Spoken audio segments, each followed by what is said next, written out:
Deutéronome, chapitre 19. Lorsque l'Éternel, ton Dieu, aura exterminé les nations dont l'Éternel, ton Dieu, te donne le pays, lorsque tu les auras chassées et que tu habiteras dans leurs villes et dans leurs maisons, tu sépareras 3 villes au milieu du pays dont l'Éternel, ton Dieu, te donne la possession. Tu établiras des routes, et tu diviseras en 3 parties le territoire du pays que l'Éternel, ton Dieu, va te donner en héritage. Il en sera ainsi afin que tout meurtrier puisse s'enfuir dans ces villes. Cette loi s'appliquera au meurtrier qui s'enfuira là pour sauver sa vie, lorsqu'il aura involontairement tué son prochain, sans avoir été auparavant son ennemi. Un homme, par exemple, va couper du bois dans la forêt avec un autre homme.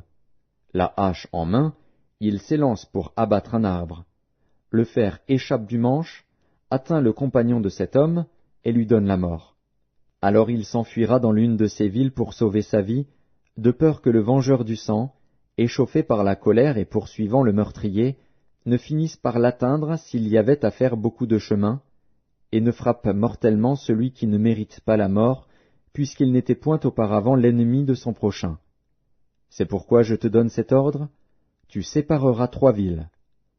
Lorsque l'Éternel, ton Dieu, aura élargi tes frontières, comme il l'a juré à tes pères, et qu'il t'aura donné tout le pays qu'il a promis à tes pères de te donner, pourvu que tu observes et mettes en pratique tous ces commandements que je te prescris aujourd'hui, en sorte que tu aimes l'Éternel, ton Dieu, et que tu marches toujours dans ses voies, tu ajouteras encore 3 villes à ces 3-là, afin que le sang innocent ne soit pas répandu au milieu du pays que l'Éternel, ton Dieu, te donne pour héritage, et que tu ne sois pas coupable de meurtre.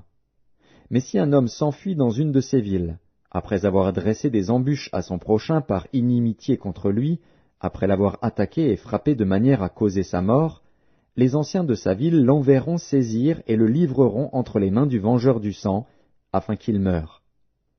Tu ne jetteras pas sur lui un regard de pitié, tu feras disparaître d'Israël le sang innocent, et tu seras heureux.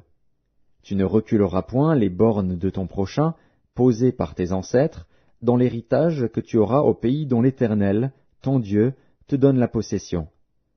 Un seul témoin ne suffira pas contre un homme pour constater un crime ou un péché, quel qu'il soit. Un fait ne pourra s'établir que sur la déposition de 2 ou de 3 témoins.